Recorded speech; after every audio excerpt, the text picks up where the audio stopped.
Usap-usapan ngayon online ang babaeng ito na bigla na lang sumulpot mula sa loob ng drainage sa isang kalsada ng Legazpi Village sa Makati City. Ang mga litratong ito ay nakuhanan ng isang hobbyist photographer na pauwi na ng kanyang kondo. Madalas daw siyang nagdadala ng kamera kapag siya ay naglalakad sa kanilang lugar at tiyempo niyang napitikan ang biglaang paglitaw ng babae sa drainage. Kwento niya, bigla raw itong tumakbo palayo ng sitahin na nakakitang security personnel na malapit sa lugar. Mukha raw itong balisa habang hinahabol ng otoridad. Hindi pa malinaw ang dahilan kung bakit nasa drainage ang babae.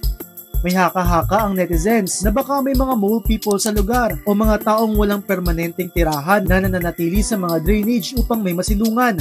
Wala pang pahayag ang pamunuan ng village at ang pamahalaan ng Makati ukol dito.